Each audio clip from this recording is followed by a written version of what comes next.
iniciar, então, a sessão. Essa sessão tem como moderadores o Dr. Cássio Peterka e eu. Antes de iniciar a sessão propriamente dita, eu queria enfatizar para vocês um convite a todos os participantes da reunião a submeterem seus melhores trabalhos ou artigos de revisão a um número especial do Acta Trópica, que será dedicado especificamente a essa reunião. Tá? Os dados estão aqui no púlpito. Há um QR Code que leva diretamente ao site de submissão. Lembrando que, como é um número especial, é importante, no momento de submissão do artigo, deixar claro que é para o número especial. Lembrando que isso dá uma visibilidade muito grande, quer dizer, qualquer leitor interessado em malária no Brasil terá acesso a esses artigos que vão ser em livre acesso para os pesquisadores brasileiros, graças ao acordo entre a CAPES e a Elsevier, e a custo zero. Então, acho que é uma opção interessante para trabalhos dos alunos, dos pesquisadores, tanto artigos de revisão quanto artigos originais. Tá bom? Então, esse era o recado extra, e para não perdermos mais tempo, eu gostaria de convidar para a primeira apresentação o professor Marcos Boulos. O professor Marcos Boulos dispensa certamente a apresentação, mas eu me sinto obrigado a dizer pelo menos algumas palavras. O professor Marcos Boulos é médico, professor titular aposentado de doenças infecciosas e parasitárias da Faculdade de Medicina da USP, da qual ele foi diretor. E o professor Marcos Boulos também teve várias funções de representação, tanto no mundo acadêmico, por exemplo, na Sociedade Brasileira de Medicina Tropical, como na Secretaria de Estado da Saúde. Tem sido uma pessoa extremamente valiosa no âmbito da coordenação de malária, de eliminação de malária do Ministério. E talvez, acima de tudo, acho que entre as inúmeras características pessoais e profissionais do professor Marcos Boulos, eu queria destacar a capacidade de ele construir pontes. Ao longo de toda a carreira, sempre foi uma pessoa muito atenta às necessidades de diferentes grupos, de diferentes pessoas, e sempre uma capacidade muito grande de estabelecer colaborações, estabelecer contatos, literalmente estabelecer pontes, que é algo fundamental para a atividade tanto de ciência quanto de controle de doenças, e tão rara, infelizmente, em nosso meio. Então, é um grande prazer começar essa mesa redonda com o professor Marcos Boulos. O palco do senhor, professor. Obrigado.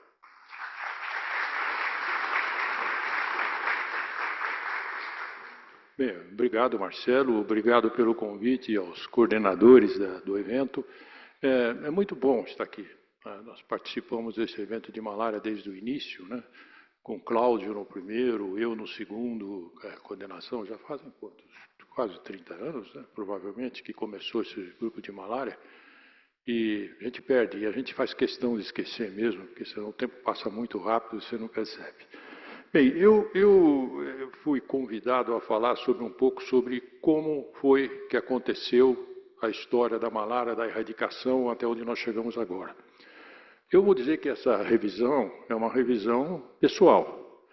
Por isso, eu destaco muito os momentos em que eu estive presente para poder fazer um pouco animada essa apresentação. Não ser uma coisa, assim, assim, assim, tanto tal número de casos, as coisas aconteceram. Então, pode ser que a gente divague um pouquinho, pois certamente pessoas diferentes fariam outras revisões da malária. Mas eu vou começar então.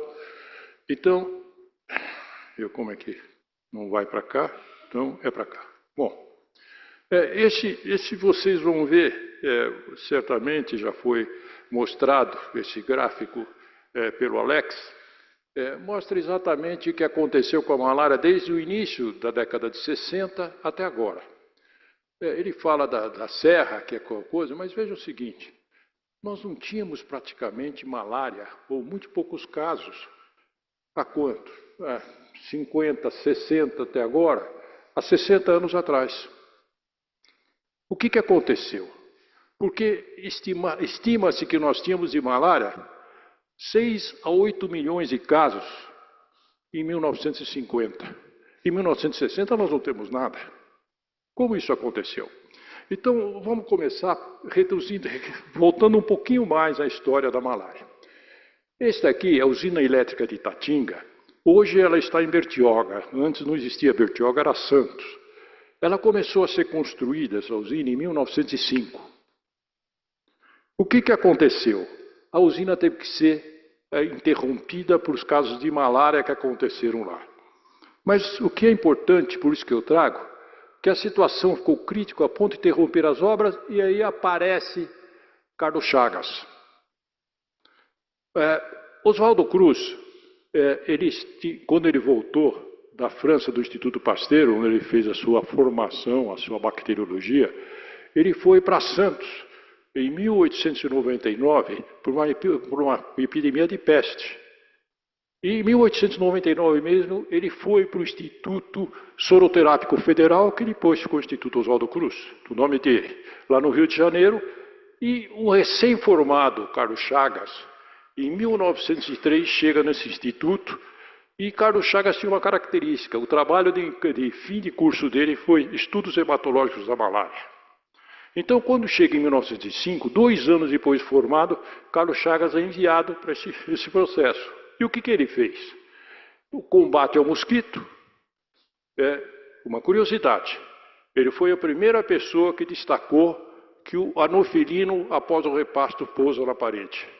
E deu a ideia que você poderia usar inseticida na parede para eliminar o anofilino. Ele lançou essa ideia que foi praticamente o marco fundamental no controle da malária, no combate à malária nessa época.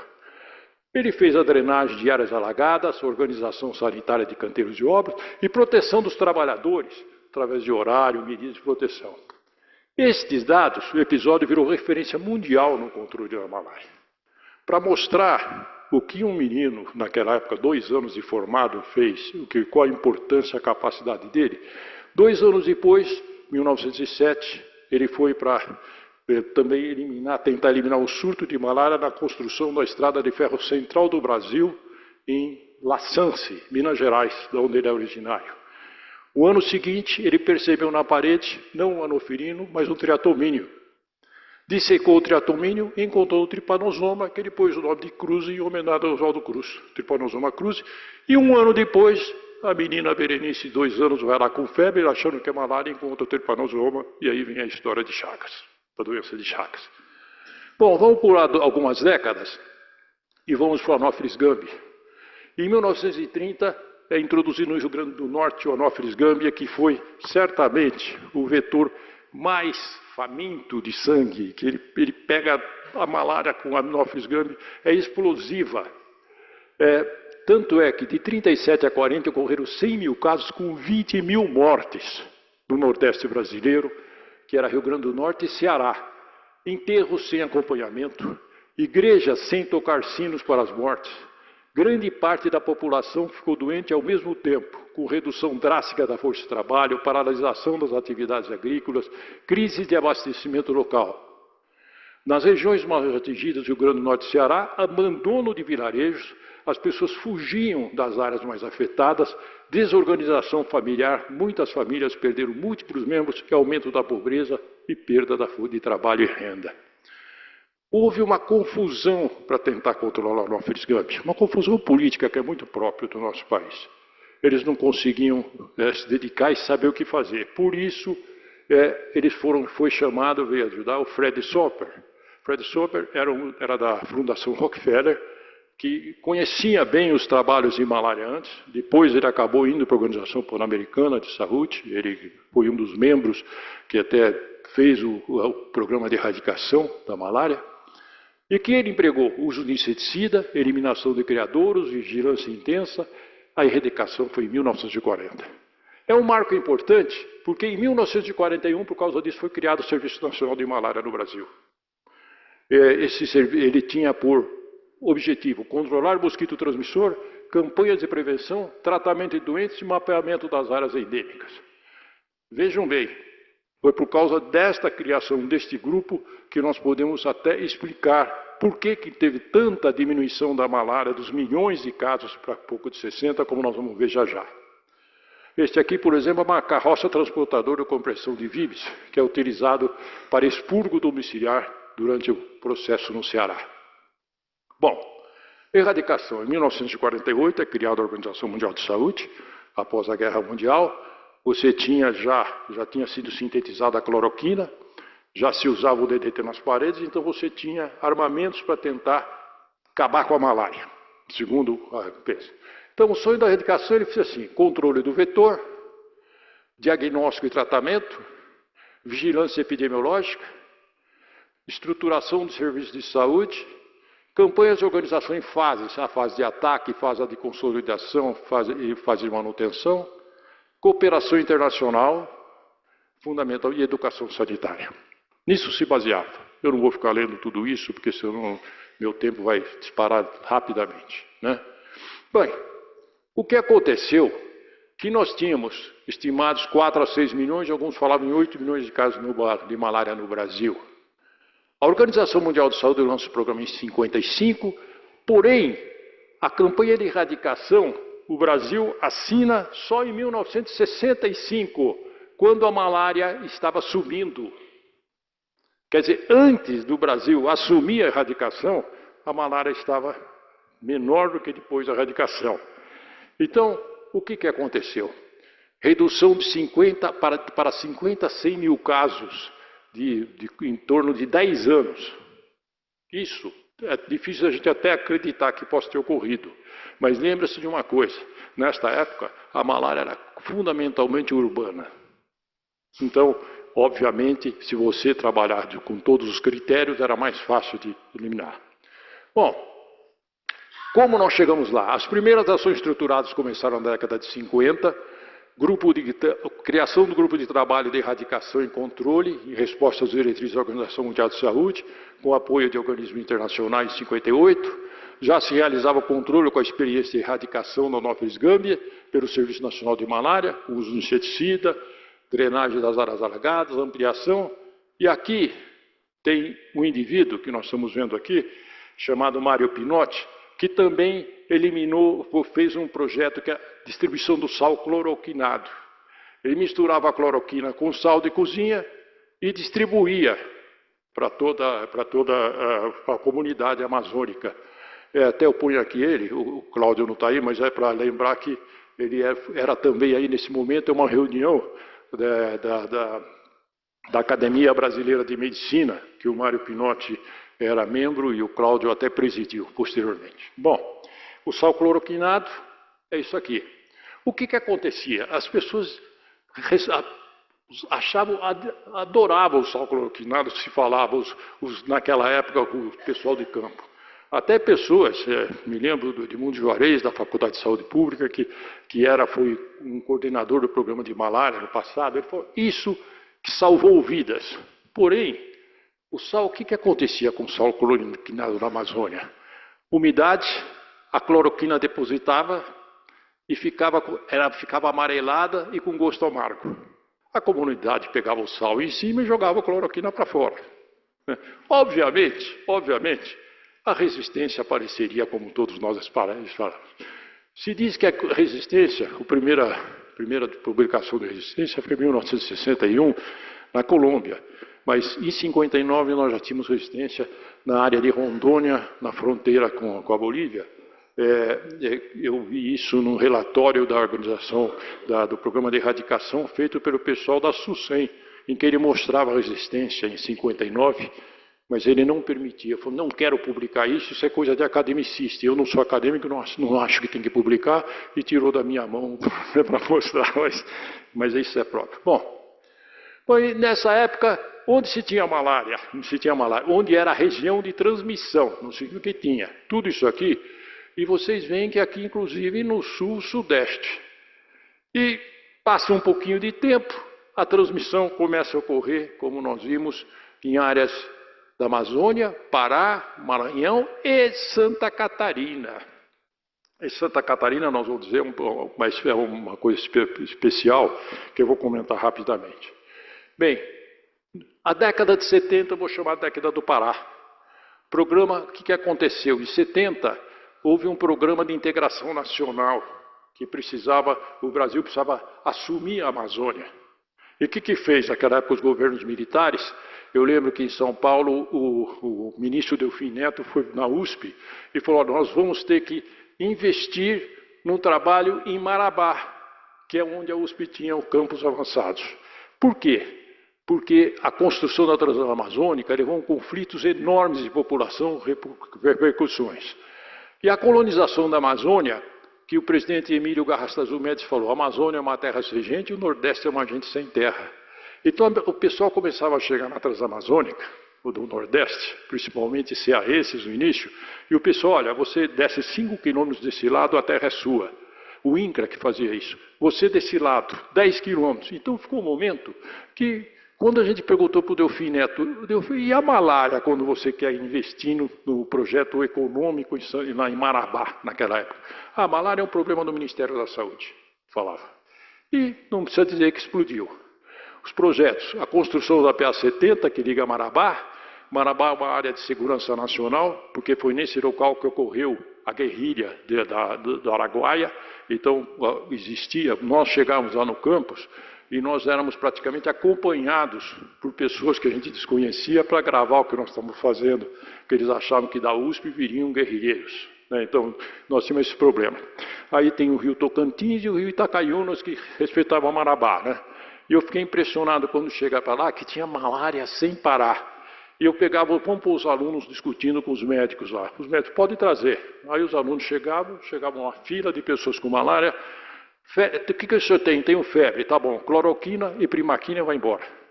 Não discutiam os casos. Então, no dia seguinte, os estudantes saíram e nós vimos à tarde nos hospitais, 30% dos casos internados com malária não eram malária. Mas não passava malária. Todos eram tratados. Então, qual outro projeto de desenvolvimento? Vamos falar de Serra Pelada.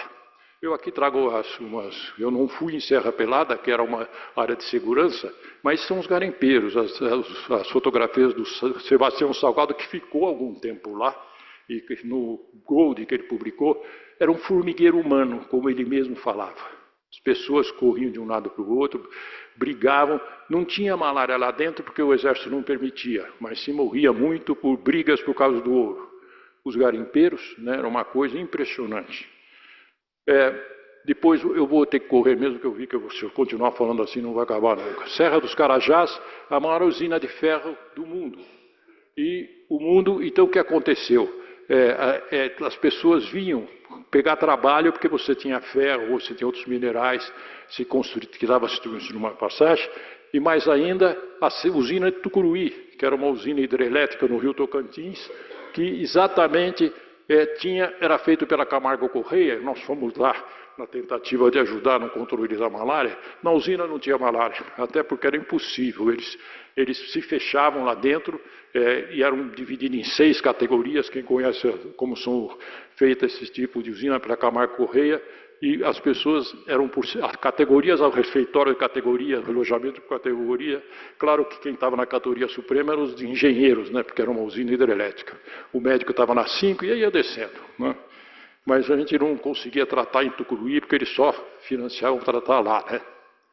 E aqui está, por exemplo, o que acontecia. Aqui está Marabá, o rio Araguaia, Tocantins, aqui a usina de Tucuruí, aqui a Serra de Carajás, e aqui é Xambioá, que é uma cidade pequenininha, que é onde se entrava os guerrilheiros do Araguaia, que fez o processo.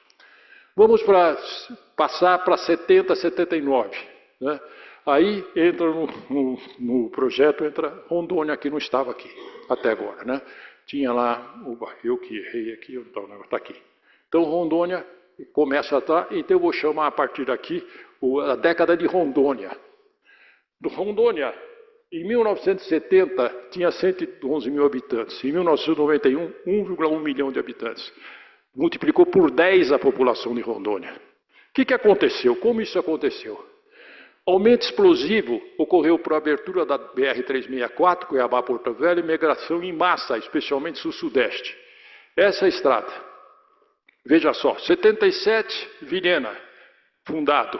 77, Cacoal, 77, Paraná, 77, Jaru, 77, Ariquemes, todas em 1977, que é a migração que aconteceu.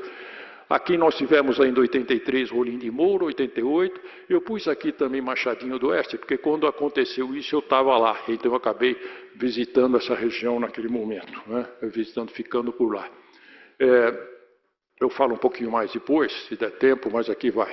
Projeto de colonização agrícola, com enormes. Rondônia teve uma migração enorme por causa do projeto de convenção agrícola, pelos garimpos, o garimpo do Rio Madeira.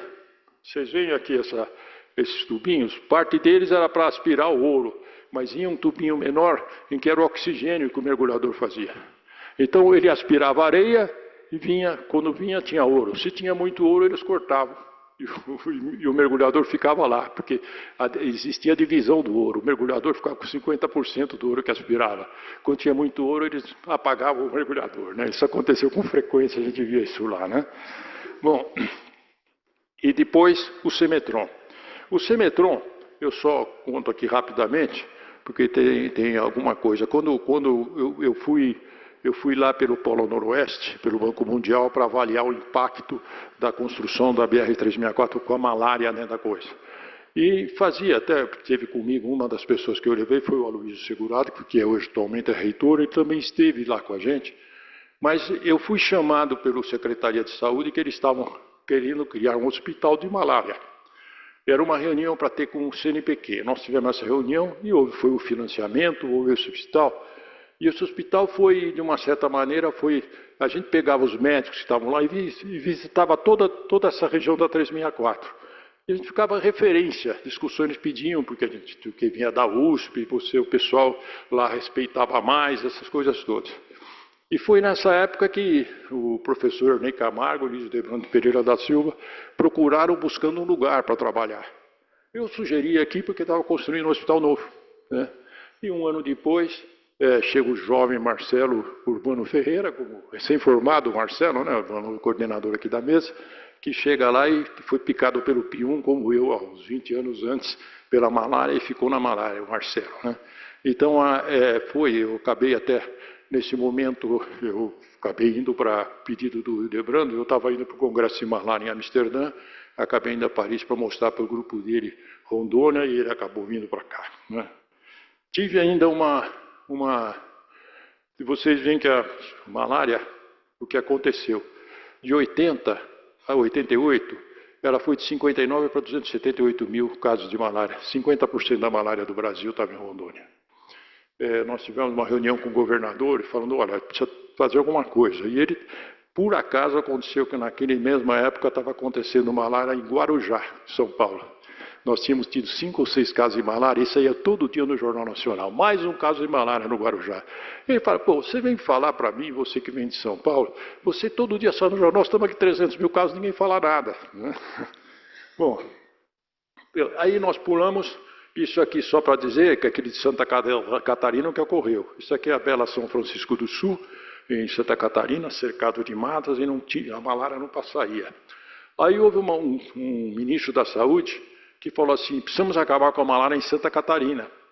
E levou lá o serviço de erradicação, que detetização intradomiciliar em massa, vigilância ativa, tratamento radical, não eliminou a malária. O que eles fizeram? Bom, diagnóstico ativo ampliado, uso de sorologia para identificar infecções ocultas, faria o que faria o PCR hoje, né? Tratamento completo dos casos reagentes sorologicamente e remoção das bromélias, onde ficava o Anopheles cruzi, né? Com isso acabou a malária. Ou seja, quando tem decisão política, de um jeito ou de outro, se resolve, né? Depois, a partir de 80, é a Amazônia toda, né?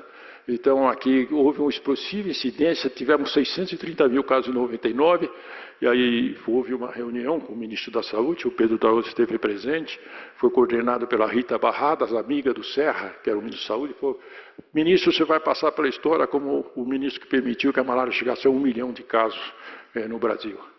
Ele, muito assustado, chamou o presidente da República, fizeram reunião com os 9 governadores da Amazônia e aí implantou o programa de intensificação de ações de controle da ação da malária. Diagnóstico baseado em diagnóstico precoce, tratamento imediato adequado, vigilância epidemiológica ativa, estratificação de risco, controle vetorial focalizado, organização do serviço de saúde, educação e mobilização. E os resultados, redução significativa em 2 anos, que reduziu quase 50% dos casos, queda da mortalidade, melhora da cobertura diagnóstica. Limitações, dependência de financiamento contínuo, dificuldades em áreas remotas como hoje, persistência de transmissão de frente de expansão, alta mobilidade populacional. O legado foi programa de eliminação local, fortalecimento da vigilância contínua, adoção de futuras terapias comunais. Esse plano ampliou a abordagem, incorporando maior foco em gestão, indicadores de desempenho, sustentabilidade de ação. Em 2003 foi substituído pelo Programa Nacional de Prevenção e Controle da Malária.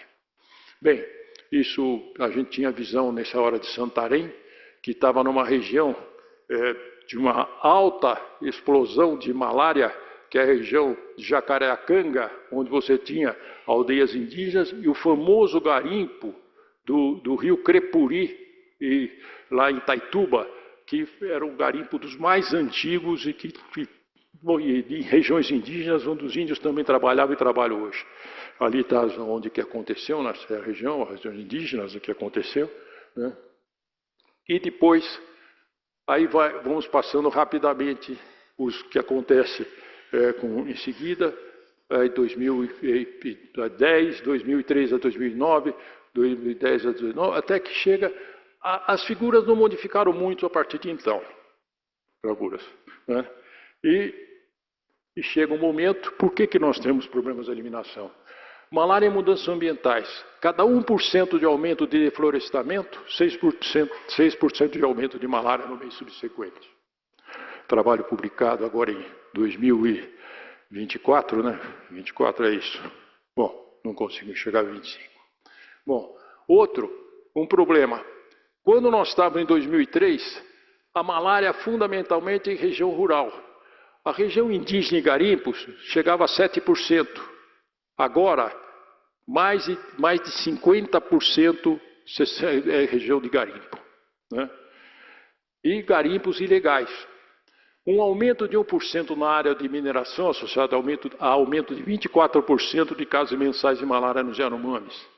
Os casos de malária, em 2022, é provável subnotificação de 83%, com custo dessa subnotificação de 6,9 milhões de dólares, custo adicional para o sistema de saúde pública quando você não a malária. E aqui só uma figura para vocês, garimpos e pistas ilegais, território Yanomami. Olha, todos os aviãozinhos aqui são pistas ilegais. E as regiões vermelhas são os garimpos que estão acontecendo em região indígena. São garimpos que não poderiam estar existindo porque a região é proibida. E com isso aqui, certamente, você tem um garimpo aumentado em região indígena. Todas essas áreas coloridas, desde o mais claro para o mais escuro, são áreas de garimpos ilegais, a maior parte, e com crime organizado. Essas que estão, os vermelhinhos, são mais de 2 facções de crime organizado. Então, quais são os mais comuns? O PCC e o Comando Vermelho estão lá. E isso serve, inclusive, não é para lavar dinheiro, é para droga que eles façam, coisa, o transporte de drogas. Tudo isso aqui está no Comando Garimpo. Por isso que a dificuldade enorme de eliminação. Assim era o que nós conhecíamos os indígenas, os povos originários, com as suas tradições, e se transformaram nisso que nós estamos vendo.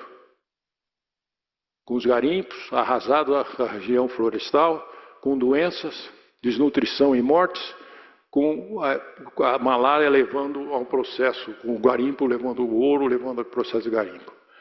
A malária hoje, então, não pode falar uma endemia, é uma sindemia, né? Porque você tem epidemia com mercúrio, violência, exploração sexual, uso de álcool, desnutrição, aliciamento indígena, ruptura de normas e valores tradicionais. O índice de suicídio indígenas é mais do que o dobro da população normal, com esse trabalho aqui, né? Exploração do trabalho e tráfico de pessoas. Só para terminar, guisa de contribuição. Como eliminar? Decisão política com financiamento, participação ativa das áreas saúde, ambiental, justiça e indígena, participação de todos os entes federativos, capacitação profissional de saúde com líderes comunitários também, visando rápido diagnóstico e tratamento oportuno, acompanhamento permanente do programa de malária, constituição de um comitê técnico de acompanhamento, vigilância permanente buscando infecções subpatentes, vigilância laboratorial online, manter o sonho compartilhado através de extensa e intensa divulgação e, finalmente, muita garra, né, para eliminar. Eu queria só, ao terminar com essa passagem do Tapajós, agradecer a Márcia, porque parte das projeções são dele, fundamentalmente o Programa Nacional de Malária. com o Alexander e o Pablo e todo o Roland, todas as pessoas que não só forneceram esses gráficos todos, como mantém ainda viva a vontade da gente participar mais nessa eliminação. Obrigado pela sua atenção.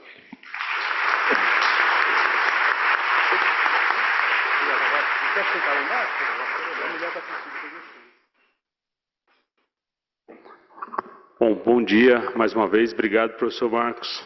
Sempre muito bom ouvir você falando. E agora, para a gente ouvir falar um pouquinho da iniciativa de eliminação da Organização Pan-Americana de Saúde para a região das Américas, vou chamar a doutora Sheila Rodovalho. Sheila Rodovalho é bióloga, doutora em Medicina Tropical, e ela é oficial nacional da OPAS Brasil. Sheila, por favor.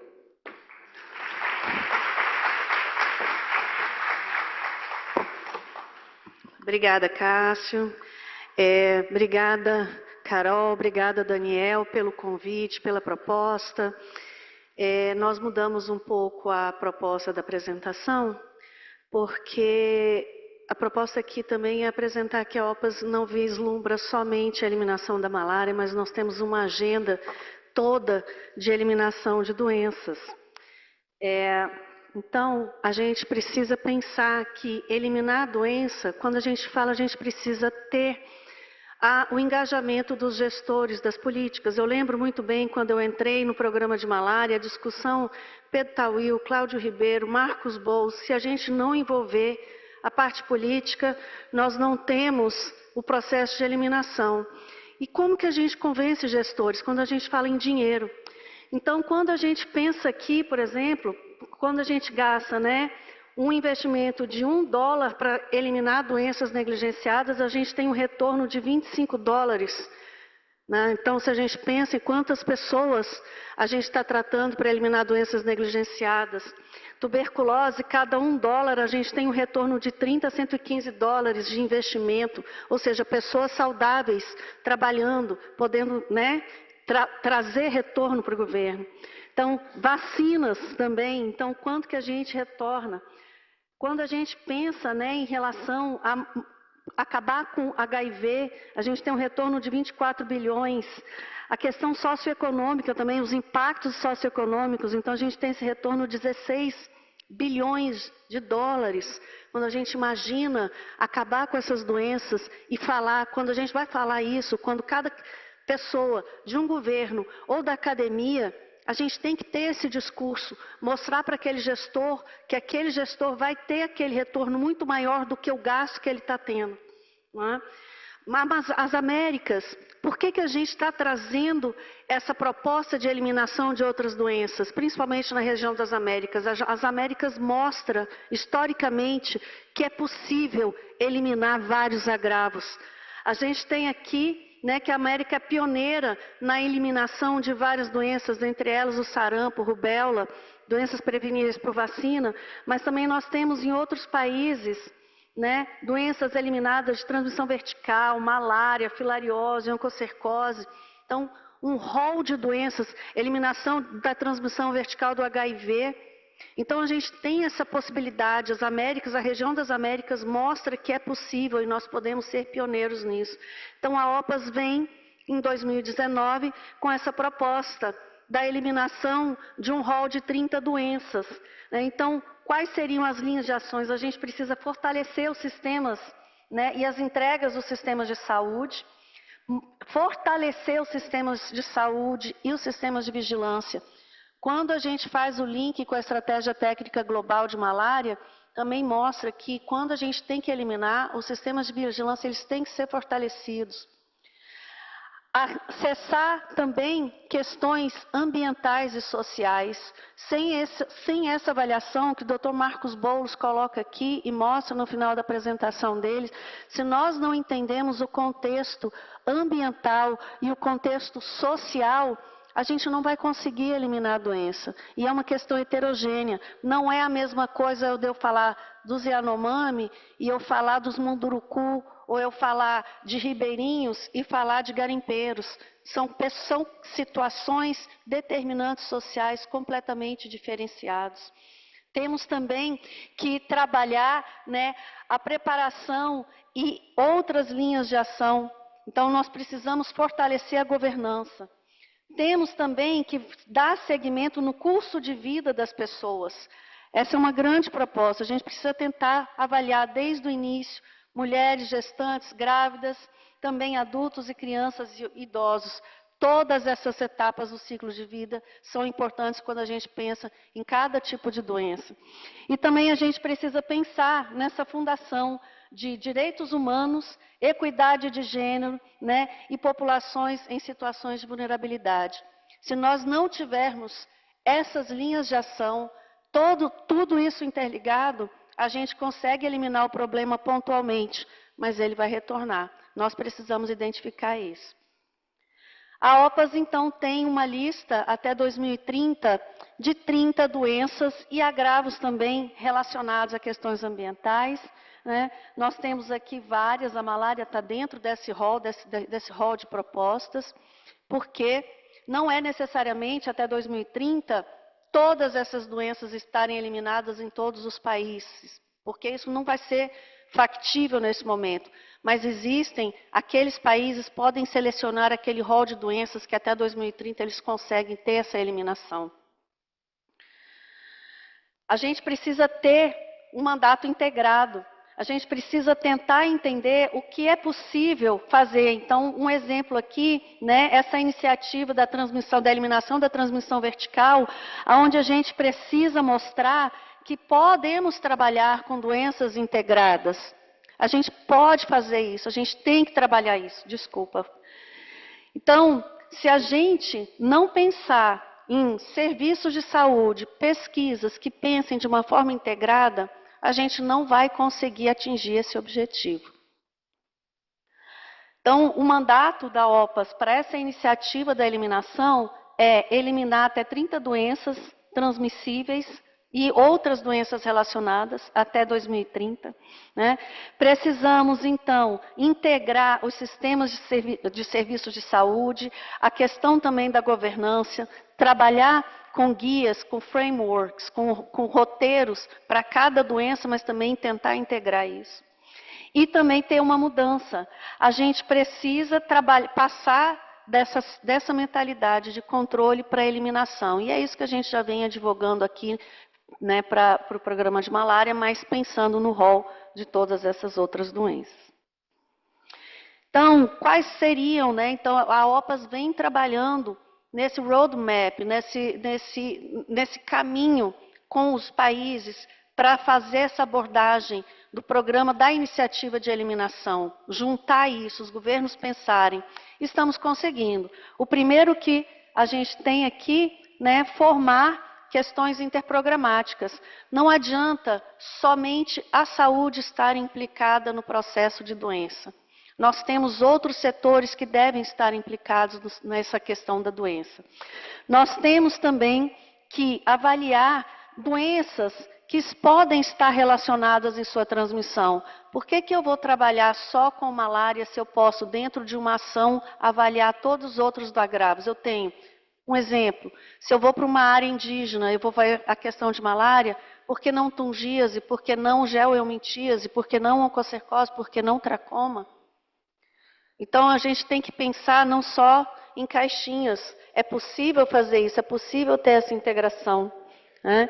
Então, a gente precisa identificar capacidades, a gente precisa tentar entender as lacunas, a gente precisa tentar fazer e formular hipóteses, quais são as questões críticas para o trabalho. E desenvolver, os governos desenvolver essas iniciativas. O Brasil, aqui é um mapa de como que a OPAS já está trabalhando para esse desenvolvimento com os países.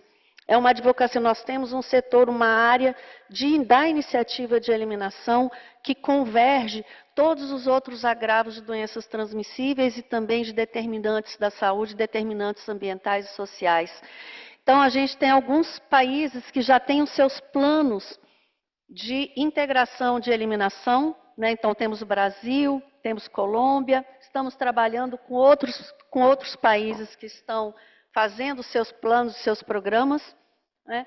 E alguns workshops, porque é preciso ter esse advocacy. A OPAS faz esse advocacy para a gente poder que o país como um todo trabalhe, não uma política de governo, mas uma política de Estado. O Brasil lançou em 2024 o decreto do Programa Brasil Saudável.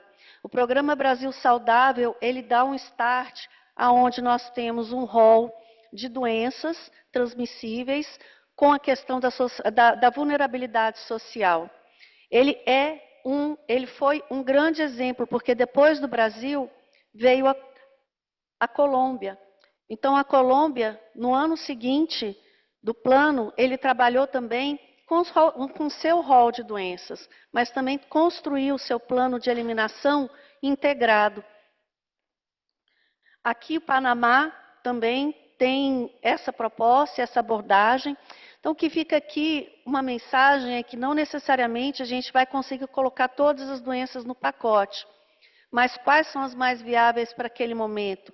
Quais são aquelas de que é possível integrar e dar esse start? O país não precisa colocar todos. Então, a gente também tem esse monitoramento, né, dentro da iniciativa de eliminação, a gente vai avaliando como que os países estão seguindo dentro desse processo.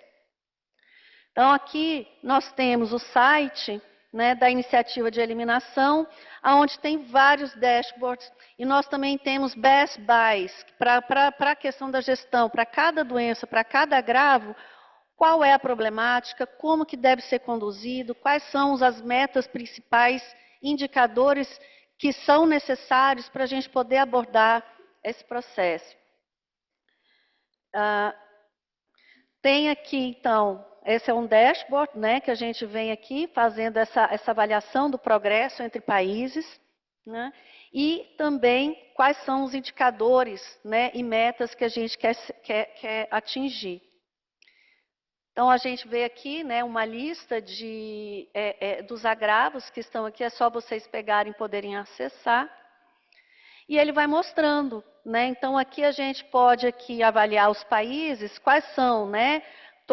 Pelo rol de agravos, se a gente tem aqui, se foi atingido, se ainda está próximo das metas, ainda não foi atingido, não tem aplicabilidade ou não tem nenhum dado. Então, a gente vê aqui que tem alguns países, né, que a gente tem metas atingidas na maioria dos países, alguns a gente não consegue, baseado por agravo, então a gente vai olhando aqui. Isso aqui é muito interessante, porque ele é dinâmico. Então, por exemplo, em relação a alguns, o Chile, ele recebeu a certificação de eliminação da hanseníase esse ano. Então, a gente tem, isso vai mudando conforme a gente vai atingindo esses indicadores. Também a gente avalia todo esse rol, né, em relação aos princípios fundamentais, né, daquela engrenagem. A gente precisa entender quais são os sistemas que estão integrados e que entregam esse serviço com a atenção primária, o que precisa, né, de fortalecimento, quais são o que precisa de informação, né, o fortalecimento dos sistemas integrados de informação, que a gente vem conversando também. Também a parte de ambiente e determinantes sociais, e a parte também da governança, a gente precisa entender. Então, tudo isso aqui também a gente vai monitorando, avaliando, para tentar entender, onde que a gente precisa fazer uma advocacy melhor, aonde que a gente pode trabalhar, qual país, e a gente vai identificando, né, ajustando com os governos, aonde a gente precisa fazer um maior investimento. Então, aqui também a gente tem, né, essa parte a parte de ambiental e determinantes sociais. Mais uma vez, não adianta a gente pensar somente na doença em si, nós precisamos pensar nas pessoas, as situações de vulnerabilidade que elas se encontram, os determinantes ambientais. Doenças de transmissão vetorial, se não considerarmos o impacto das mudanças climáticas, simplesmente a gente não vai conseguir ver essas mudanças, né? Então, tudo isso a gente também faz essa avaliação. Bom, e aí a gente também tem essa projeção para o futuro. É possível? É possível. Então, aquilo que eu falei, né, dos best buys, mais uma vez, no site, a gente tem todo esse rol de doenças. Aí, quando você entra em cada um deles, você pode ter, né, essa proposta aqui, qual seria o impacto, o que são as metas para eliminação, quais são as metas programáticas e quais seriam as linhas de ações que nós devemos seguir. São pequenas mensagens para aqueles gestores. É claro que a partir dessas pequenas mensagens, nós vamos dar uma ampla gama para os governos locais, para eles poderem fazer um trabalho. E nós temos aqui essa perspectiva, né? O Brasil, em 2025, conseguiu realizar a eliminação da transmissão vertical do HIV, de mãe para... nós temos, então, o maior país, um país com mais de 200 milhões de pessoas que conseguiu ter essa eliminação da transmissão vertical do HIV. Nós tivemos também a eliminação da filariose, estamos progredindo em relação ao tracoma, mas nós temos também vários outros países, né, com propostas graduais para a eliminação dos outros agravos.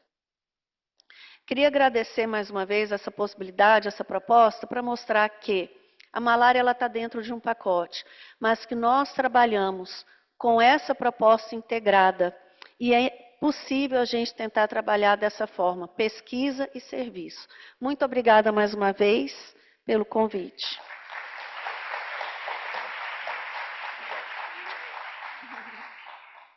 Bom, muito obrigado, Sheila. A gente fez essa inversão dessa pauta com a Sheila justamente porque ela trouxe essa visão da iniciativa de eliminação, né, para que a gente tenha uma ideia do que está acontecendo e quais são as perspectivas na visão da OPAS. E agora, para a gente ter um recorte específico da malária, para falar para a gente aqui do Plano de Eliminação da Malária nas Américas 2026-2030, queria convidar o Dr. Roberto Montoya, que é médico, doutor em Medicina Tropical pelo Instituto Oswaldo Cruz, da Fiocruz, e assessor regional da malária desde 2016. É isso? Então, tá bom, Roberto, por favor.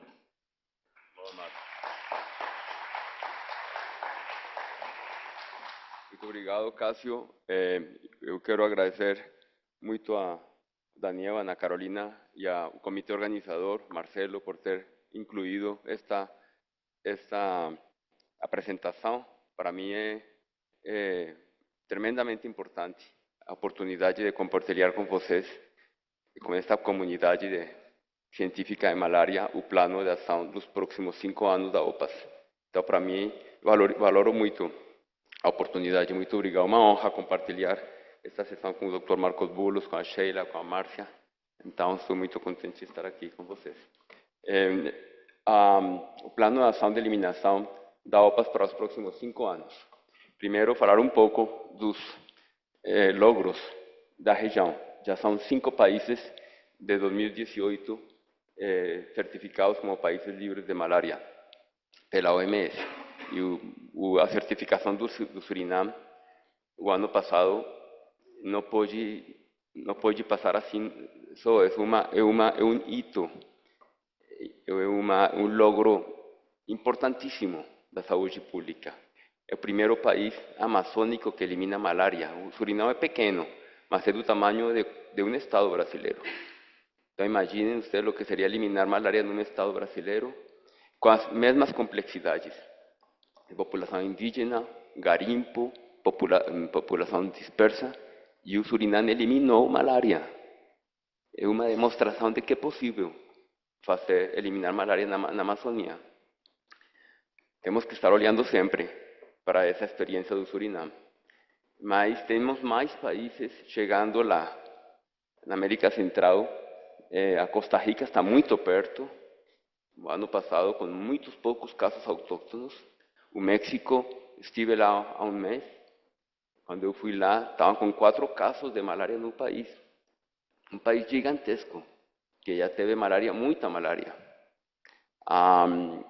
O Equador, depois de ter 100 mil casos na década do 2000, está com menos de 300 casos. A República Dominicana, um foco de malária concentradíssimo por falciparum, muito perto de chegar lá. A Guiana Francesa está com muito poucos casos.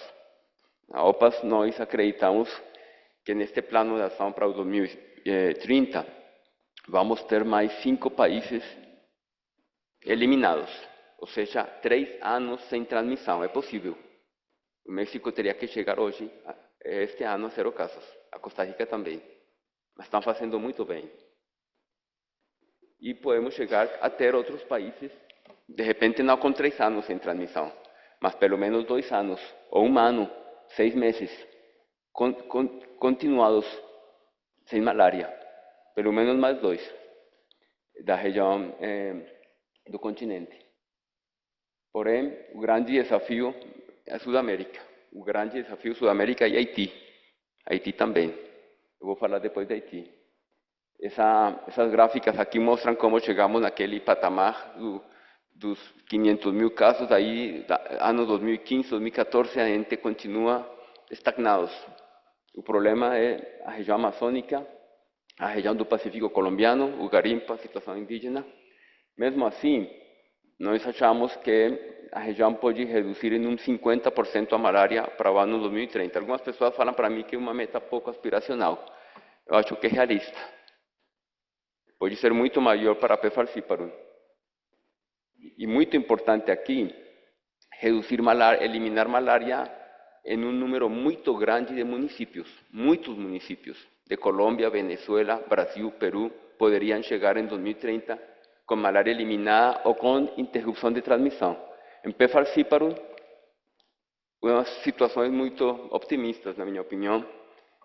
Vejam, neste ano 2026, temos 0 casos de malária falciparum em Honduras e Costa Rica. Primeira vez.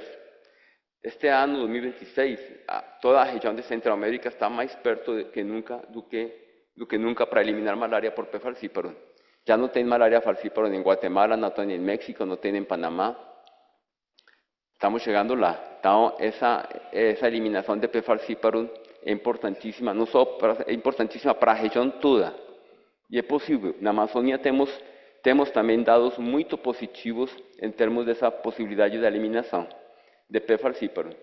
Este plano está propondo reduzir 70% a malária para P. falciparum a 2030 e a eliminação de malária por P. falciparum na América Central, a interrupção de transmissão em 4 países de Sudamérica, que podem chegar ao 2030 com malária falciparum interrompida. Mas temos que acelerar mesmo. A OPAS tem um plano para isso, tem uma pauta técnica, eu vou falar um pouco mais depois. A eliminação de P. falciparum é uma prioridade antes de ter resistência aos derivados da artemisinin. Não dá para esperar. Na hora que a gente tiver resistência, a eliminação vai ficar muito mais longe de chegar lá. Então, este plano de ação para os próximos 5 anos é muito relevante para nós, porque os próximos 5 anos são muito importantes. São os próximos 5 anos que termina a Estratégia Técnica Global contra a Malária. É o final dos Objetivos de Desenvolvimento do Milênio. É o período do Plano de Ação Estratégico da Organização Pan-Americana da Saúde e também é um período muito importante dessa estratégia de eliminação de doenças que falou a Sheila, onde está incluída a malária. Então, para a relevância para nós dos próximos 5 anos, eu acho que nós estamos numa conjuntura de inovações, de logros que temos que aproveitar, e os próximos 5 anos podem ser realmente uns anos muito significativos para mudar do controle para a eliminação da malária na região. Esse foi o histórico de preparação deste plano. Simplesmente eu quero mencionar que foi um processo muito participativo, uma consulta com os países, com expertos, com grupos assessores, e chegamos finalmente a difundir o plano há uma semana na celebração do Dia Mundial da Malária. Os objetivos, a ideia é que não pode ser um documento, um plano, tem que ser um documento que realmente gere ações. Os objetivos que a OPAS tem com este plano, definitivamente é o roteiro para nós, como secretariado técnico dos países, é o roteiro para nós, para a nossa agenda de cooperação. Ou seja, que eu vou ter que seguir esse plano durante 5 anos, os escritórios da OPAS nos países, toda a estrutura da OPAS no contexto do plano de eliminação de doenças. A ideia também é que seja um plano que seja útil para inspirar os planos nacionais de malária. que os países incorporem essas mudanças, para inspirar também as iniciativas binacionais, subregionais, como o Escudo das Guianas, para facilitar e promocionar esse relacionamento com os sócios, com a pesquisa, com a academia, essa sociedade entre sócios, donantes e países também. Deve ter um papel importante nisso, este plano. Para estimular os países a fazer mudanças nesta ideia que o professor Marcos falou. Isto não vai ser possível só com o Ministério da Saúde. A eliminação da malária é uma coisa da sociedade. Tem que envolver muitos atores da sociedade. E, finalmente, continuar desde a OPAS falando para os ministérios a necessidade de investimento doméstico para a malária. Esses são os objetivos estratégicos. Eu vou falar um pouco da estrutura do plano. São 3 linhas estratégicas. A gente decidiu dar muita importância à expansão do diagnóstico e tratamento como uma linha específica. A vigilância como intervenção e todo este conjunto de intervenções coletivas. São 16 intervenções, 65 atividades e 160 tarefas. Ou seja, que eu tenho 160 tarefas para os próximos 5 anos e tentar fazer o meu trabalho para impulsar essas 160 tarefas nos planos de malária dos países. Alguns elementos de suporte, é impossível fazer as coisas sem essa governança e a mobilização social. Eu já falei muitas vezes e vou continuar falando, os ministérios sozinhos não vão eliminar a malária. As comunidades afetadas têm que ficar envolvidas na eliminação. Então, as ideias principais dessa teoria de mudança que este plano de ação está propondo. O primeiro conceito, essa ideia da expansão do diagnóstico e tratamento. Eu vou falar um pouco mais depois. As intervenções reativas e a quimioprevenção são novas ferramentas que a gente não está usando na região e que podem contribuir muito na aceleração da eliminação. Reduzir umas intervenções muito mais eficazes para reduzir o reservatório de Vivax, transformar a vigilância numa intervenção, um conceito que tem na estratégia técnica global, e é muito interessante e aplicável. Optimizar, um conceito de optimização do controle vetorial. Para responder os desafios que foram apresentados aqui, por exemplo, pelo Alan e o Bento, e a consolidação de territórios subnacionais livres de malária. Eu quero falar um pouco disto, porque a eliminação da malária não vai acontecer de um dia para o outro nos países. A eliminação da malária é a suma de eliminação subnacional. É a consolidação de territórios dentro de um país que vão virando eliminados. Então, este conceito de eliminação subnacional, especialmente em países que têm um nível de descentralização política administrativa muito importante como o Brasil, é tremendamente relevante. Trabalhar com os prefeitos, com os estados, o conceito de municípios que podem eliminar malária. Porque esse vai ser o caminho, o conceito do contínuo da transmissão. O país tem que estabelecer metas subnacionais, o país deveria estabelecer metas de quantos municípios vão eliminar falciparum e malária para este ano, porque o caminho é subnacional. Esse é o caminho. Então, este conceito é muito importante. Eu coloco o exemplo de México, porque é um país muito grande e tem um processo muito interessante, não só de eliminação, mas de verificação subnacional. Um mecanismo liderado pelo Ministério da Saúde para certificar municípios e estados livres de malária. Essas coisas contribuem muito no político. Tem que existir estas metas subnacionais. Quantos municípios vão eliminar malária por falciparum daqui a 2 anos? E o Brasil tem tudo para definir essas metas. No estratégico, essas são as intervenções. 1, 2, 3, 4, 5. A primeira expansão, a quimioprevenção, as intervenções reativas, a cura radical, a otimização de... A ideia, o conceito, que para eliminar tem que reduzir o reservatório do parasita. E eu já mostrei este slide ontem, mas eu tenho que mostrar porque é a principal ação que eu tenho que falar. É mudança desse mapa que está em cima, que é o mapa da estratégia global de controle que fizemos durante 30 anos. que era muito tolerante, tolerava estas coisas. A gente está tolerando ainda isto, 1 hora, 2 horas, 3 horas. Isso era controle. Temos a eliminação é colocar o tratamento e o diagnóstico absolutamente disseminado no território. Não pode ter nenhuma barreira, nenhuma demora. Isso é possível com testes rápidos, é possível colocando os testes rápidos e o tratamento em todas as unidades de saúde, em todas na área endêmica. É inaceitável ter unidades de saúde na área endêmica sem tratamento de malária e sem diagnóstico.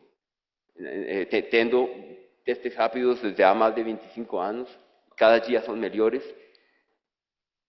E a comunidade tem que colocar diagnóstico e tratamento nas comunidades e tem que trabalhar para inovar em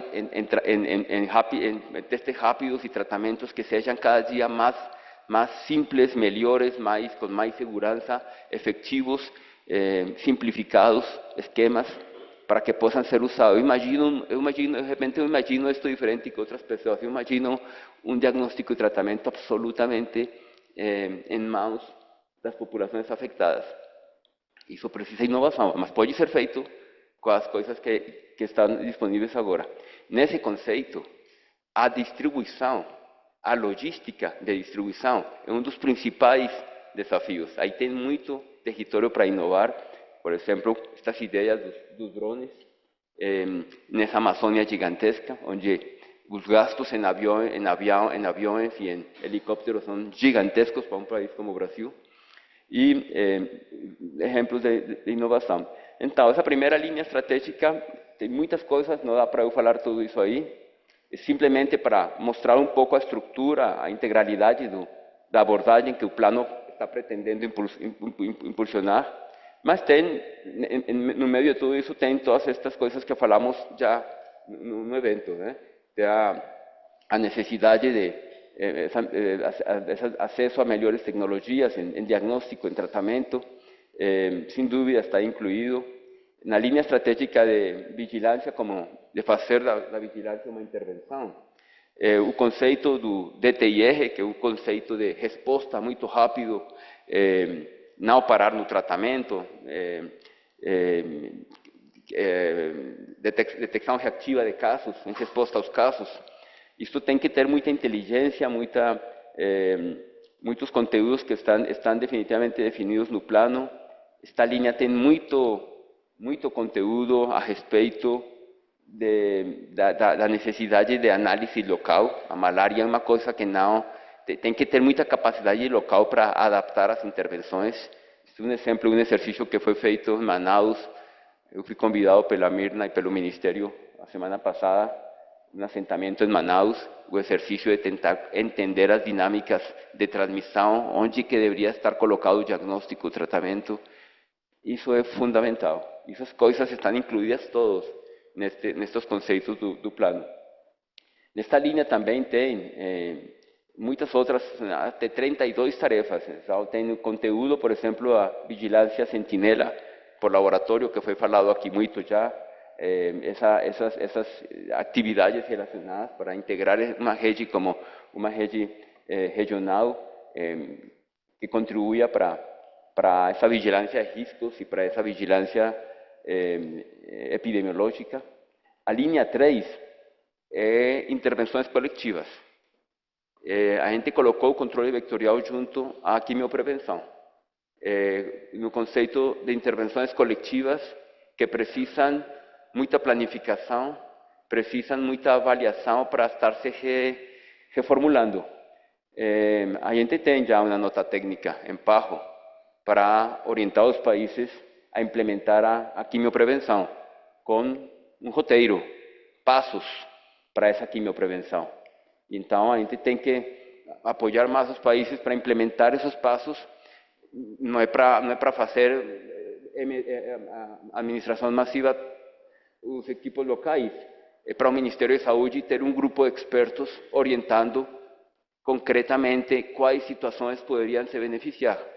Mas eu acredito que os países têm muitas situações onde poderiam se beneficiar de intervenções de quimioprevenção neste preciso momento, tanto em P. falciparum como em P. viva.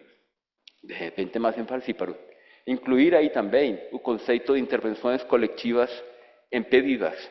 E aqui trazer esse exemplo histórico do qual o Dr. Pedro Tawil fez parte, e o Dr. Marcos Bolo já falou, da eliminação em Santa Catarina, do uso de serologia para orientar intervenções.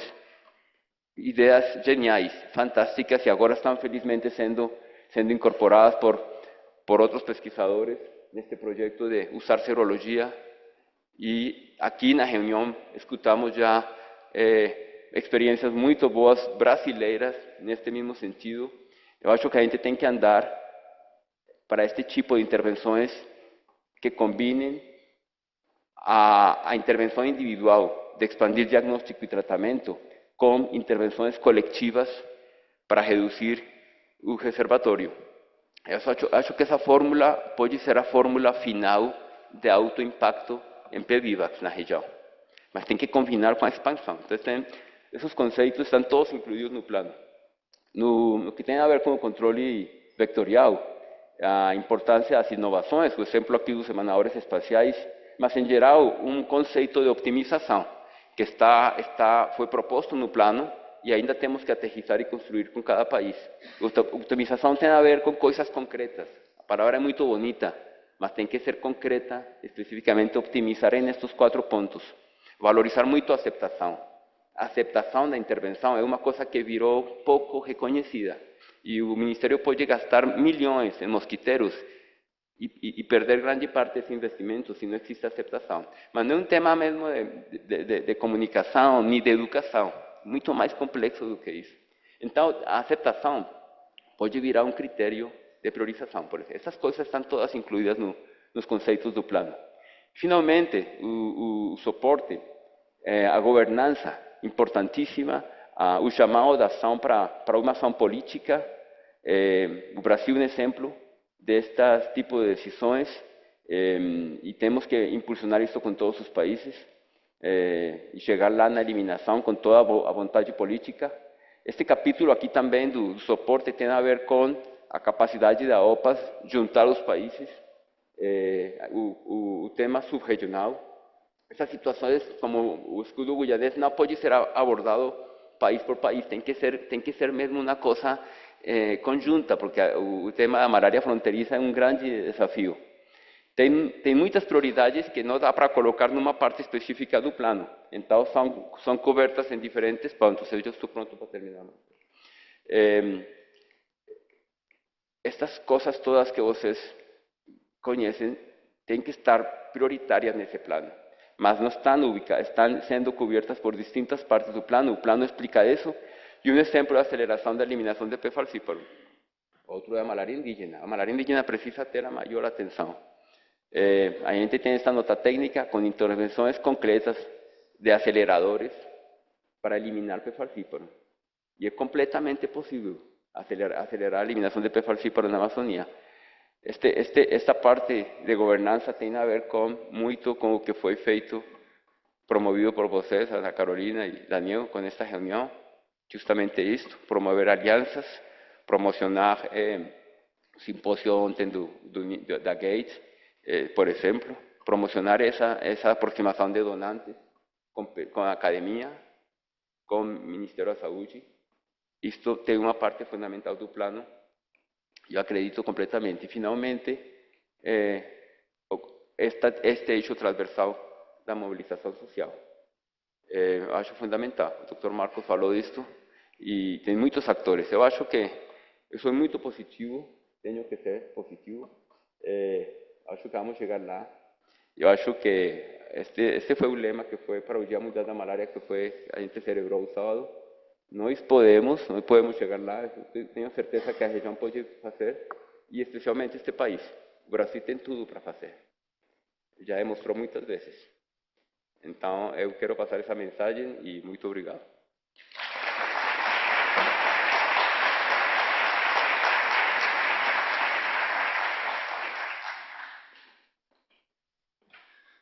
Bom, doutor Roberto Montoya, muito obrigado pela excelente apresentação.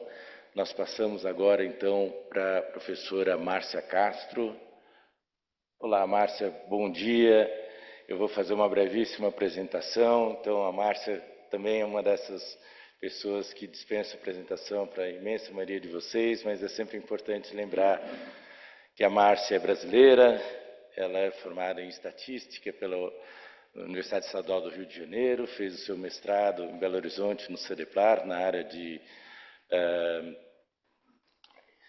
demografia, fez o seu doutorado em Princeton, também na área de demografia, e atualmente é professora titular da Escola de Saúde Pública de Harvard, na área de demografia, é chefe do departamento, que é outra coisa que eu admiro profundamente na Márcia, essa capacidade de combinar atividade científica com uma administração que não é nem um pouco simples. E, além disso, a Márcia também coordena o programa relativo ao Brasil do David Rockefeller Center for Latin American Studies, de Harvard, que é uma oportunidade muito interessante de interação com a Universidade de Harvard, para especificamente a comunidade de pescadores brasileiros em todas as áreas. Márcia, é evidentemente uma enorme honra tê-la aqui, concluindo essa nossa mesa redonda, e o palco é todo seu. Muito obrigado mais uma vez. Obrigada, Marcelo. Bom dia. Peço desculpas por não estar aí com vocês presencialmente, mas essa época do ano eu dou aula. Então, agradeço ao Marcelo, agradeço ao Daniel e à Ana Carolina pelo convite. E eu vou compartilhar a minha tela para começar a apresentação. Já queria dizer que parte do que eu vou falar está diretamente conectado com a fala tanto do professor Boulos como do Roberto Montoya. Eu vou focar na questão ambiental e política, e uma coisa que eu espero que fique claro com a apresentação é que não são duas coisas separadas. A parte política afeta diretamente a parte ambiental, então, ainda que eu vá cobrir elas separadas, no final eu vou trazer tudo junto e mostrar que elas estão extremamente relacionadas. Começando com o desmatamento, que, como o professor Boulos mostrou, foi um dos principais fatores que levaram a essa expansão da malária na Amazônia, né, com essa abertura da fronteira e um modelo chamado de desenvolvimento, mas que, na verdade, é um modelo de exploração de recursos e que ignora totalmente as necessidades locais da região. Com o desmatamento, você tem uma mudança ambiental que é muito favorável ao vetor, que levou a esse conceito de malária de fronteira, que é muito típico da Amazônia, principalmente nos anos 80 e os anos 90, afeta diretamente populações em condição de vulnerabilidade, tem várias, né, indígenas, ribeirinhos e por aí vai, e tem uma questão de mobilidade ligada a essas mudanças ambientais que acabam levando, né, você tem um reservatório do parasita que é móvel, né, então isso acaba facilitando também a transmissão. O que é importante aqui é porque se o desmatamento toma a dimensão que toma, é porque a gente tem um aspecto político que é uma regulação e um monitoramento que são fracos e que podem se enfraquecer mais ainda dependendo da questão política, né? E esse é um diagrama muito simples, não estou querendo dizer que é causal, mas é uma questão muito simples, mostrando que dependendo das digamos, lideranças políticas que a gente tem, a gente pode ter ou uma melhoria na redução do desmatamento, ou a gente pode ter uma mudança na tendência de queda que vinha existindo. E a gente teve isso recentemente no governo anterior, com um aumento assustador do desmatamento em níveis que a gente já não via há quase 2 décadas, e isso tem repercussões de diferentes domínios. Esse mapa aqui mostra a área que foi desmatada da Amazônia, tudo que está em vermelho, que foi desmatado até 2024, e o que a gente percebe aqui, primeiro, essas áreas brancas bem delimitadas são as áreas indígenas, né, que oferecem uma proteção. O que a gente também vê nesse mapa aqui, tudo que está escuro é um desmatamento mais recente, ou seja, fora desse arco do desmatamento. E aqui a gente mostra as duas coisas, a malária e o desmatamento, ou seja, as áreas escuras é onde você tem muito desmatamento e muita malária. Não é a área do arco do desmatamento, né? Então, para a gente entender o efeito do desmatamento na malária, e o professor Boulos mostrou esse número anteriormente, a gente precisa entender que tem um componente temporal. né? Então, ele vai evoluindo aonde esse desmatamento está afetando a malária. Então, é exatamente nas áreas onde a gente ainda tem muita floresta, que essa mudança ambiental está acontecendo, e a gente vê exatamente aonde ele acontece, não é mais na área do arco do desmatamento, ela está indo para áreas onde ainda eram muito preservadas, que isso se torna um problema na transmissão da malária. Outra questão é o garimpo ilegal, que também tem esse mesmo componente político que eu mencionei antes. O garimpo explodiu durante a última administração. Na verdade, mais de 60% de toda a área garimpada em terras indígenas na Amazônia aconteceu de 2018 em diante, ou seja, isso mostra a velocidade desse processo e o poder destrutivo desse processo, que está nesse vídeo que eu espero que esteja mostrando. Quase 80% do garimpo na Amazônia é ilegal, então não é uma atividade novamente regulada e aconteceu durante a administração anterior de uma forma totalmente sem controle e novamente isso afeta exatamente as populações em condição de vulnerabilidade, que nesse caso foram especialmente as populações indígenas. E eu queria fazer um apêndice aqui, que não é só a malária que é afetada com essa mudança ambiental, mas também outras doenças em função da maneira como o garimpo é feito, em função da atividade que acontece na área dos garimpeiros. O professor Boulos mostrou essa figura, né, e o que ela mostra é que, pela primeira vez em 2019, a gente passou a ter mais de 20% da malária acontecendo em áreas indígenas. Isso nunca tinha acontecido. Em 2003 era só 2,8%. Em 2020, a gente passa a ter 2 dígitos para o percentual de malária em área de garimpo, também nunca tinha acontecido. E 2023 foi o primeiro ano em que, se a gente considera a malária na área indígena e na área de garimpo, isso era mais de metade da malária no Brasil e continua assim até agora. Então, a gente tem se você olha só essa curva preta, que é o total de casos, a mensagem é ótima, né? Está caindo. Devagar, mas está caindo. Não o suficiente para a gente chegar na meta de eliminação em 2035. Mas você tem uma mudança do perfil, em que passa a ter uma carga muito maior exatamente nas áreas de difícil acesso, nas áreas onde você está tendo atividades de mudança ambiental sem controle, sem regulação, e nas populações que estão em condição de vulnerabilidade. Essa atividade gera uma mobilidade. Então, aqui eu estou mostrando a área Yanomami. Esses pontos verdes são áreas de garimpo que foram abertas a partir de 18, e eu coloquei um círculo de 5 quilômetros em volta para ficar mais fácil de ver, mas a gente vê que a malária também aumentou em áreas onde não tem garimpo, e isso está associado à mobilidade dos garimpeiros na área, e esse mapa mostra um pouco desses casos de malária que saíram da área Yanomami e foram buscar atendimento, são majoritariamente garimpeiros, e as rotas que eles usam para buscar esse atendimento fora da área Yanomami acaba. Novamente, você tem esse reservatório de parasitas circulando e a malária aumenta até mesmo em áreas onde a gente não tinha garimpo, né? Então, essa curva verde é o garimpo, a gente vê essa expansão totalmente exponencial com o aumento dos casos. O professor Boulos deu esse número. Aqui é um gráfico que mostra quantos casos de malária poderiam ter sido evitados na área Yanomami desde 2018, com a expansão do garimpo, e são mais de 100 mil casos. Então, não é um número pequeno, e se a gente coloca isso na proporção dos casos totais, a gente vê a magnitude do problema, que, novamente, é muito rápido, né?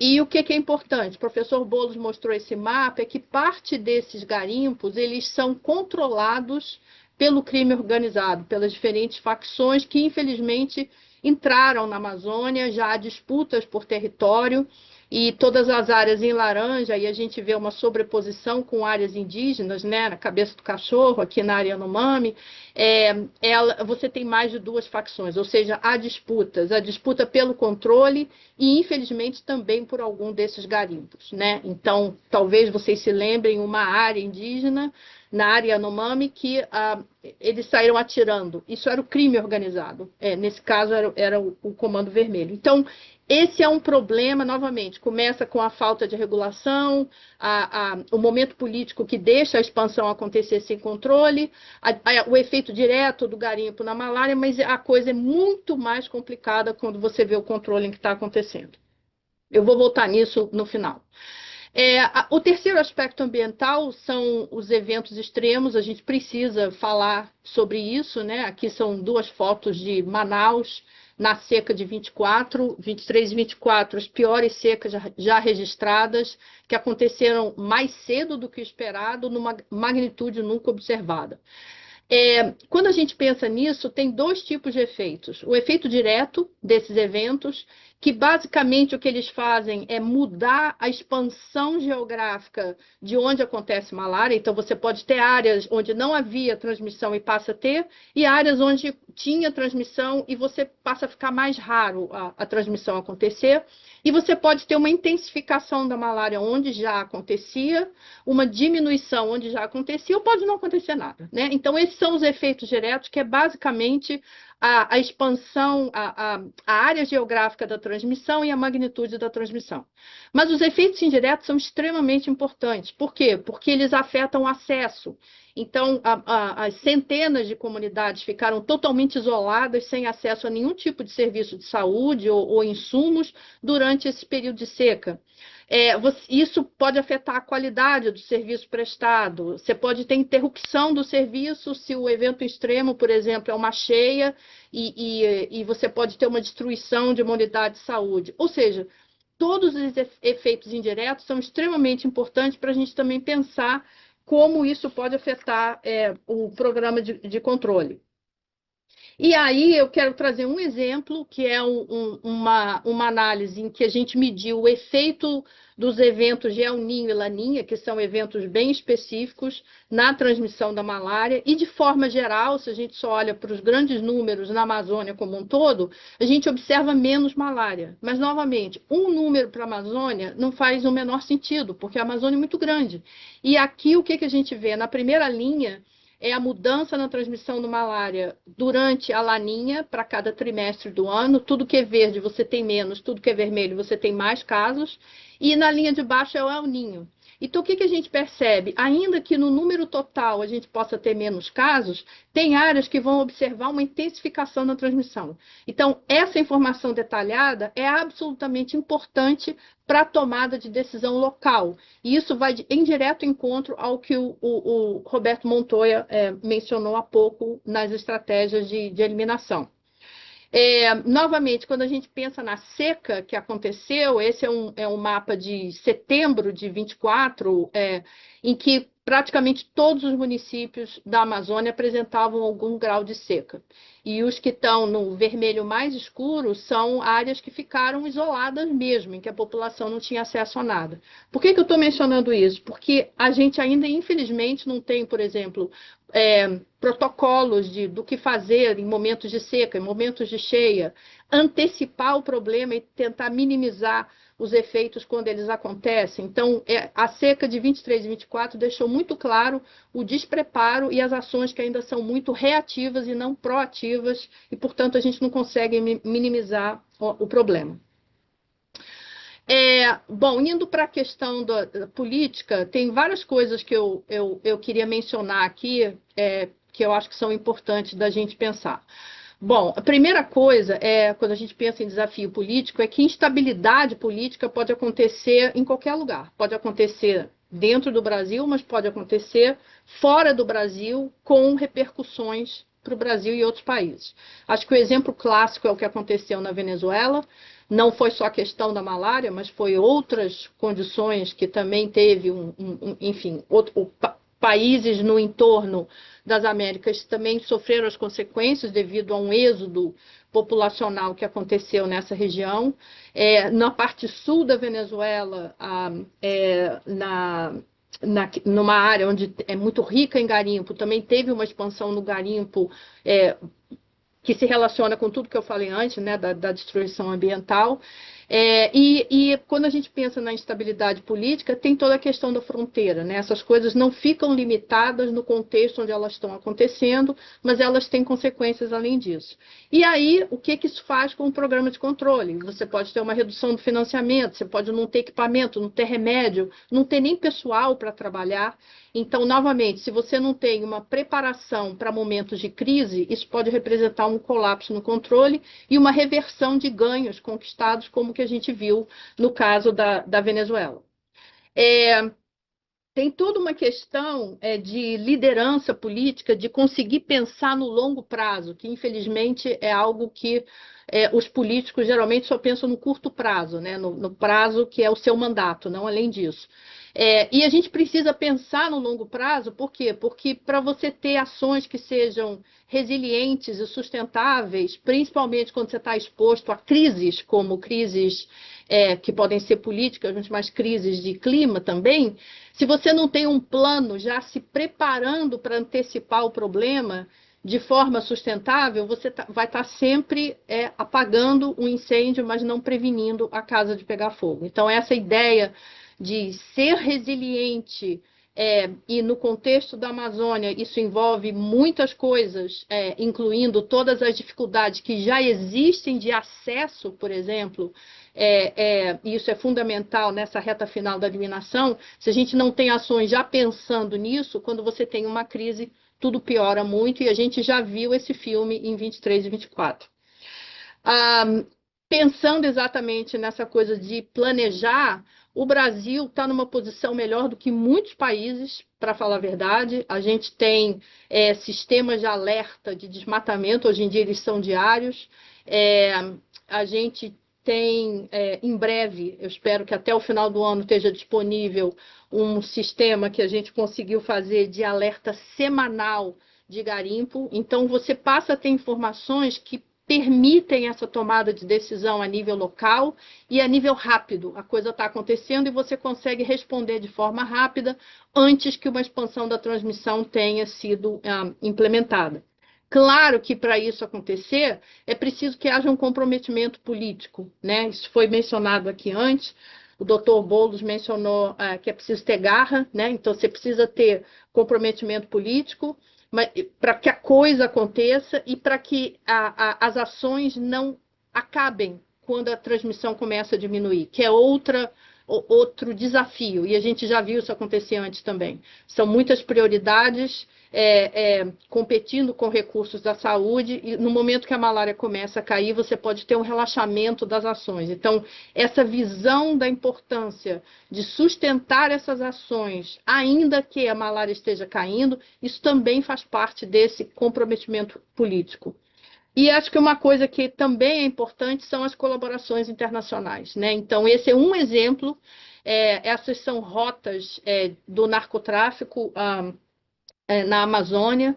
A gente vê que elas cruzam fronteiras, então não é o Brasil só que vai resolver isso, nem tampouco o Ministério da Saúde que vai resolver isso, mas tem que ser um esforço entre vários países, tem que ser um esforço envolvendo diferentes setores do governo, e a gente vê aqui o que acontece, tem umas bolinhas nesse mapa que eu não sei se dá para ver, cada bolinha é uma pista de pouso, e a gente vê que essas pistas de pouso estão dentro das áreas indígenas, a gente vê aqui no Yanomami, na cabeça do cachorro, e a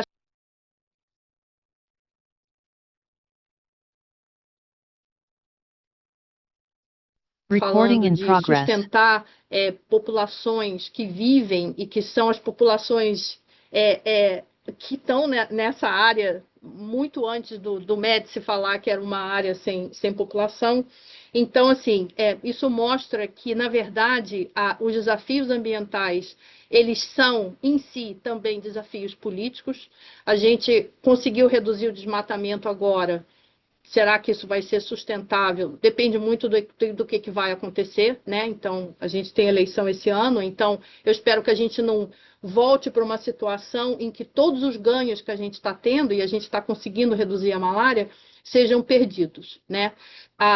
Talvez a fase mais difícil seja exatamente essa reta final para chegar na eliminação. Como Montoya falou, nós podemos e nós devemos, mas vai chegar um momento nessa reta final que, sem o apoio político, a coisa não vai andar. E isso vai demandar essas ações setoriais, o comprometimento político e o reconhecimento que isso precisa ser sustentável, mesmo quando a gente chegar perto do zero e mesmo depois de chegar depois do zero. Bom, eu agradeço pela atenção. Muito obrigada.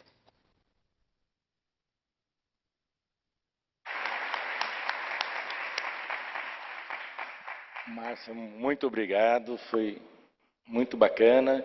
Nós vamos chamar, então, o Dr. Cássio, o Dr. Montoya, a doutora Sheila, e, evidentemente, a Márcia já está aqui no nosso pódio, então, por favor, acomodem-se aqui. Eu tenho uma boa notícia e uma má notícia. Nós teremos uma sessão de... Meu Deus, eu não chamei o professor Marcos Boulos. Só de querer uma pessoa atenta. Meu Deus do céu, olha só que papel terrível de... Bom, a boa notícia é que nós teremos espaço, acho que para 2 perguntas muito breves. A má notícia é que são só 2 perguntas e, por favor, sejam bem breves. A nossa preocupação, na verdade, é não atrapalhar a sessão seguinte, será uma sessão muito boa também. Os colegas presentes pessoalmente estarão acessíveis também durante o coffee break. Então, estamos abertos para perguntas e muito ávidos para recebê-las, por favor, não sejam tímidos. Ótimo. Marta já vai fazer a primeira pergunta. Márcia, você vê as pessoas que estão fazendo as perguntas, né? Perfeito. Bom dia, foi uma ótima mesa, parabéns. Na verdade, assim, uma pergunta e comentário, né? Porque a gente sabe que ao nível político, ao nível federal e ao nível estadual, tem muito interesse realmente em eliminar a malária. Nós temos a nossa famosa malária prefeito, né? Cada vez que tem eleição, a gente sempre tem malária em muitos locais. Como pensar essa governança, essa mudança realmente no nível local, que é um problema bastante sério para efetivamente eliminar a malária? Ok, creio que seja para a Márcia, certo? Mas claro que se algum outro colega quiser comentar também, por favor. Então, Márcia. Bom, obrigada pela pergunta. Eu acho que essa questão do nível local é um pouco o que o programa está fazendo agora, né? A equipe do Alex e o Pablo ir no campo, tem todo um trabalho de conscientização, tem todo um trabalho de mostrar como os dados que são coletados arduamente localmente podem ser usados e o esforço que o programa está fazendo agora na estratificação, ou seja, dependendo do nível de transmissão de cada área, e o programa está olhando para a localidade, não é para o município, quais são as principais ações que têm que ser feitas, ressaltando a importância do teste rápido. Então, ele não vai, essa estratégia de reforçar a ação local, ela não vai ser feita de dentro de uma sala de escritório. Ela vai demandar o que está sendo feito agora pelo programa, de ir nessas áreas de difícil acesso, mostrar o que pode ser feito, mostrar a importância da estratificação, e está dando certo, está dando resultado, né? Houve a redução no Acre, está havendo a redução em outras áreas onde está tendo essa intensificação. É um trabalho duro, não é um trabalho fácil, mas pode ser feito. Muito obrigado, Márcia. Eu abro a palavra para os demais membros da... Não, é só... Marcos vai fazer, então... Eu vou falar assim, Marcelo. Eu até tenho um exemplo. Nós tivemos, por exemplo, em Cruzeiro do Sul, o Pablo representando o Ministério, eu estive acompanhando, e só a presença do Ministério, junto com o pessoal do Estado e da Prefeitura, foi uma vanguarda enorme, foi impressionante. A tal ponto, até eu brinco com o Pablo, que ele teve declaração de amor da secretária de Saúde do Acre, pela presença dele e do estímulo que foi feito com a presença das pessoas.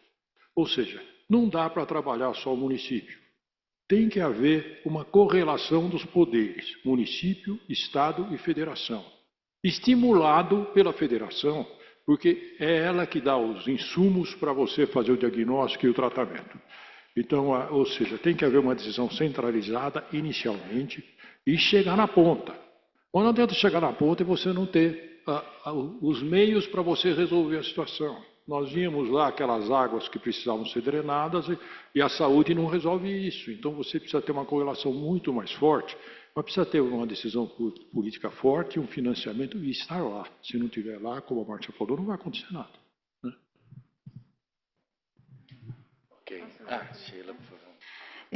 Só complementando, eu acho que essa parte de estar na ponta é do Ministério mostrar e o Estado estar junto, né, dos municípios, eles trazem essa mensagem e o mais importante, que a gente já vem avaliando que quando se perde, quando se vai reduzindo o número de casos, se perde um investimento, estar presente com essa mensagem de fortalecimento da vigilância é muito importante, porque os programas locais de malária, eles não têm força sozinhos para pegar e justificar, porque eles vão deslocar técnicos, eles vão deslocar microscopistas, eles vão deslocar para outros lugares.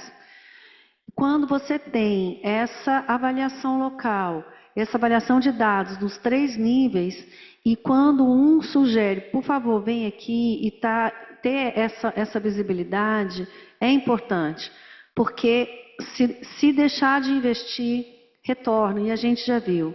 Né? Não sei, Montoya, se você quiser fazer um comentário. Posso? Obrigado, Sheila e Marcelo. Eu vou conectar com uma ideia que acho que eu quero compartilhar. Esta teoria da eliminação, essa teoria de mudança, tem que ser demonstrada. Eu acho que o Brasil e os países amazônicos precisam demonstrações de que é possível eliminar malária. O Suriname, para mim, é uma demonstração.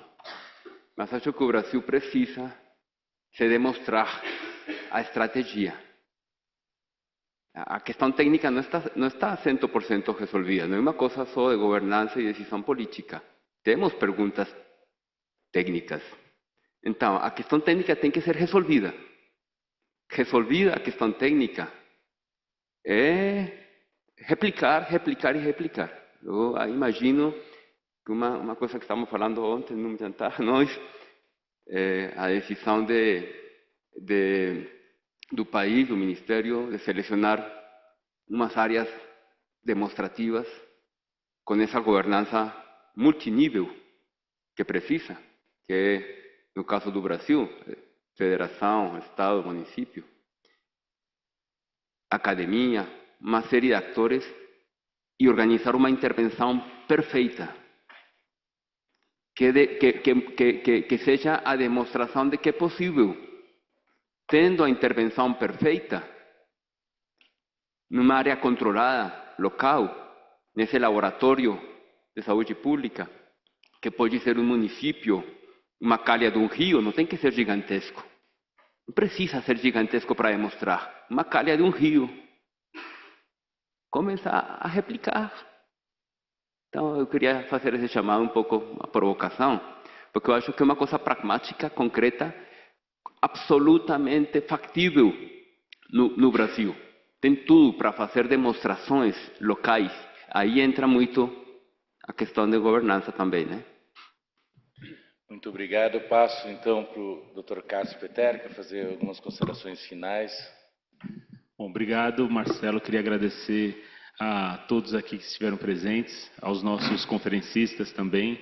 Dizer que a gente teve uma fala muito rica, e o programa de malária, a malária no Ministério da Saúde sempre teve essa integração que é fundamental do serviço com a academia para que a gente consiga ter evidências. A gente viu aqui um pouco do plano de eliminação das doenças nas Américas pela OPAS, né? A questão específica da malária e todo o histórico que a gente tem tido da malária, que o professor Marcos Boulos trouxe, para a gente chegar onde a gente está num cenário em que a gente pode e a gente deve eliminar. Né? E daí a professora Márcia trouxe as questões ambientais e principalmente o que eu tenho visto que permeia todas essas questões, todas essas falas, que está relacionado tanto ao serviço quanto à pesquisa, é a questão da vontade política, da mobilização política, junto com a mobilização social, porque esse vai ser o caminho que a gente vai precisar para dar não só o avanço para a eliminação, mas principalmente a gente conseguir sustentar essa eliminação. Eu converso muito com o Roberto, com a Sheila, com todo mundo, que é um grande avanço o Suriname ter eliminado a malária, está certificado da eliminação, mas se nós, que somos os países vizinhos, não avançarmos também, vai se tornar uma situação muito difícil da gente não conseguir manter esse certificado. Então, pensar integrado não só nas micro-regiões, na microestratificação, no microplanejamento, mas também ter uma visão que nós temos uma responsabilidade sanitária como país para poder resolver problemas dos nossos vizinhos, né? Mais uma vez, então, muito obrigado a todos. Temos agora um coffee break que, evidentemente, pode ser aproveitado para mais questões e interações com os colegas participantes da mesa. Muito obrigado, Márcia. Muito obrigado.